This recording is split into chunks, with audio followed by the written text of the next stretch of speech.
Malam Puncak Silat Awards 2020 yang sukses digelar secara megah dan spektakuler serta bertabur bintang-bintang selebriti tanah air papan atas secara khusus juga menjadi momentum istimewa bagi pedangdut Jenita Janet. Betapa tidak, di malam itu juga Jenita secara istimewa mendapat kejutan spesial dengan kehadiran kekasih hatinya Danu Sofyan yang secara khusus hadir menemaninya. Pasangan yang tengah dimabuk asmara ini juga tampil begitu serasi dengan balutan busana berwarna hitam. Dan hari itu juga Janet dan Danu secara khusus mengungkap jalinan asmara mereka. Meski hubungan mereka terbilang masih seumur jagung, romantisme yang diperlihatkan Jenita dan Danu memang bikin gemas bagi siapapun yang melihatnya. Tidak hanya itu, Janeta bahkan punya nama panggilan kesayangan khusus untuk kekasih hatinya itu. Enggak, ini dari kemarin memang dia sibuk kan, jadi beberapa acara yang tadi aku bilang kamu bisa nggak nemenin, nggak bisa Kak, ternyata malam hari ini spesial katanya untuk Silat Awards dia bisa nemenin aku, kebetulan juga jamnya ketika dia pas pulang kerja gitu. Iya Pak, jujur ya, aku nih kurang suka sama hitam, dalam arti gini kan, mungkin teman-teman pemirsa juga tahu aku senangnya colorful dan segala macam, tapi ternyata hidup itu mesti adaptasi. Dan tapi ternyata akhirnya aku, oh iya oke juga pakai hitam gitu, jadi kelihatan kurus. Cantik. Nggak, panggilan saya panggilannya Cuok. Ini orang aku seneng aja manggilnya Cuok. Gitu. Sendiri manggil apa? Apa? Aduh. Sekas dong mas, kamu aja. Dulu itu makanya udah sayang. Ini jujur dia tuh bukan tipe orang yang menye-menye sama sekali. Tapi nggak tahu kenapa yang aku lihat pertama kali kenal dia tuh senang banget kan kayak ngasih seminar gitu kayak gitu-gitu, dan nggak ada sisi yang dan gemes-gemesnya. Ternyata pas udah kenal sama dia, ternyata dia bisa gemes. Kita berdua tuh orangnya gemesan dua-duanya. Jadi parah deh kalau udah ada waktu berdua tuh udah yang lain jadi penonton udah terlanjur nyaman, jadinya kita nunjukin sifat kita masing-masing, kayak nggak ada gengsi-gengsi, manja-manja gitu kayak yang mungkin orang lain juga belum. Kadang kita sering banget bercanda hal yang kita berdua doang yang tahu. Receh banget ya sayang, banget.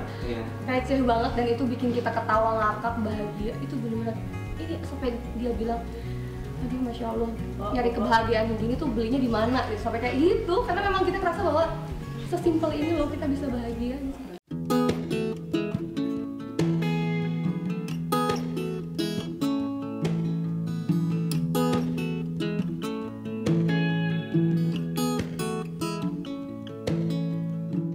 Memintal benang-benang asmara hingga menjadi suatu keutuhan cinta seperti saat ini bukanlah sebuah perjalanan yang singkat. Sama-sama pernah mengalami gagalnya berumah tangga hingga merasakan trauma, menjadikan Janet dan Danu berkomitmen untuk saling terbuka satu sama lain sejak dini. Salah satunya lewat kerelaan hati mereka untuk saling memahami dan membiarkan satu sama lain mengintip HP masing-masing. Hal inilah yang membuat hubungan keduanya begitu terbuka dan tidak ada rahasia yang ditutupi. Jujur, semua orang memang nggak mudah untuk bisa menemukan pelangi setelah hujan. Bahkan kita nggak tahu, tidak setiap hujan ada pelangi kan. Tapi aku selalu yakin gitu bahwa oke, waktu kemarin aku benar-benar down, terpuruk. Itu titik terendah dalam hidup aku pada saat perceraian kemarin. Mungkin udah cukup lah September, Oktober, November, Desember, 4 bulan itu aku dalam masa-masa terpuruk. Kalau bukan orang tua saya yang menguatkan, mungkin saya nggak akan bangkit seperti sekarang. Tapi kembali orang tua menjadi alasan utama kenapa aku harus bertahan, kenapa aku harus tetap bertahan untuk jadi sosok wanita yang yakin bahwa abis ini kamu pasti dapat kebahagiaan yang lebih.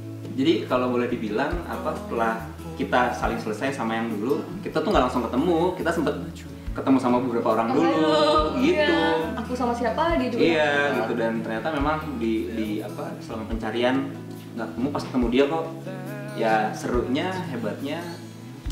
Dulu tuh saya pernah berikrar gitu dalam diri kalau ada seseorang yang bisa merubah saya mungkin ke arah yang lebih baik segala macam dia pasti bakal saya seriusin gitu. Dan ternyata dia orangnya gitu. Janet orang yang kuat, tegar, mandiri, ya bukan karena di awal-awal doang manis-manis, karena itu emang saya ngelihat banget gimana dia menghadapi masalah, gimana dia menyikapinya, gimana dia menyelesaikannya gitu.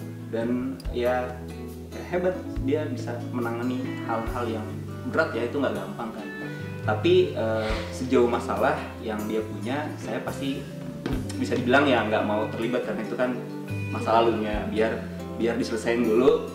Urusan saya adalah masa depannya, dan saya insya Allah akan menjamin masa depannya. Pengennya ya doain tahun ini, mungkin kalau memungkinkan tahun ini, kalau persiapannya semua udah matang, semuanya udah siap, karena kan banyak banget ya tetek bengek yang harus ya kita pengen ini jadi acara bahagia kita yang terakhir, karena setelah kita gagal-gagal dan belajar semua bagian dari proses, yang pasti kita udah saling tahu nih dari awalnya, kita udah komit nih, kita punya trauma yang sama. Kalau kamu mau dia nih, kalau kamu mau jalan sama aku, yuk kita buka-bukaan. Yeah.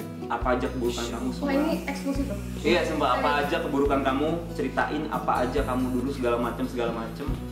Ya udah, saya juga gitu ceritain semuanya. Saya bukan orang baik, tapi saya tidak munafik gitu. Saya pengen mencoba jadi yang terbaik. Dan saya nyeritain semuanya, dan bahkan handphone tuh kita buka-bukaan. Saya yang tadinya saya nggak pernah mau dipegang handphone sama pasangan. Ini benar-benar prinsip nih. Saya bisa ngamuk-ngamuk kalau ini dipegang. Tapi sama dia ya.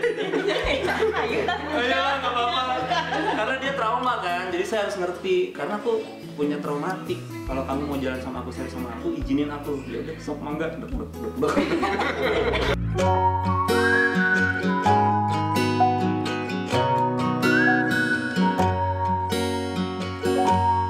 Dan sebagai bentuk mewujudkan impian dan harapan akan masa depan yang bahagia, Jenita dan Danu telah sepakat untuk membawa hubungan mereka ke jenjang yang lebih serius, yaitu pernikahan.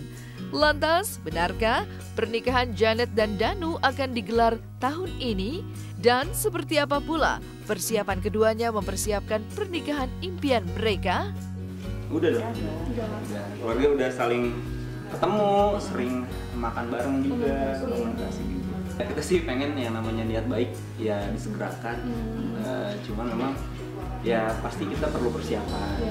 Dan itu nggak gampang loh. Kita memang kalau boleh dibilang kita udah menuju ke arah sana kan, jadi kita persiapan ini itu prepare. Dan banyak banget hal yang ternyata yang nggak mudah ya. Nggak mudah, harus berantem dulu, debat dulu. Banyak berantemnya banget, tapi udah nggak berantem kitanya baikan lagi, tambah sayang lagi ya. Prewednya malah kita senangnya yang santai, yang memang enggak yang harus terkonsep ini. Kita ini aja, jadi setelah dia waktu kosong aku langsung culik dia, bawa ke studio. Pasti seru sih ya, beradaptasi juga. Cuman yang pasti memang apa ya, kita dari awal tuh udah komitmen, dan kita nggak mau buang-buang energi negatif. Nggak mau buang-buang energi untuk sesuatu yang negatif. Jadi kita ya fokusnya ya kita saling bahagia dan membahagiakan, fokus ke hal-hal positif, fokus ke apa ya, orang-orang, teman-teman, sahabat-sahabat, keluarga yang mendoakan, karena segala sesuatu itu pasti berbalik, baik itu yang baik, baik itu yang buruk. Makanya kita selalu yakin ya kita jalan yang pasti dengan penuh kebaikan, dengan itikat-itikat baik, ya insya Allah semoga ya doain aja teman-teman. Pengennya secepatnya ya, insya Allah.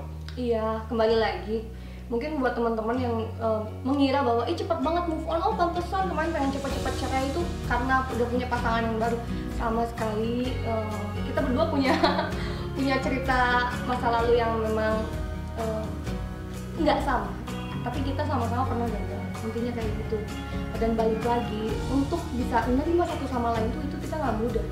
Ada beberapa bulan, beberapa waktu yang memang kita mesti belajar, aku belajar tentang dia, dia pun belajar tentang aku. Jadi buat kalian netizen pemirsa ini untuk bisa menggabungkan dua hati yang pernah gagal ini nggak mudah sama sekali. Kita berdua sama-sama trauma.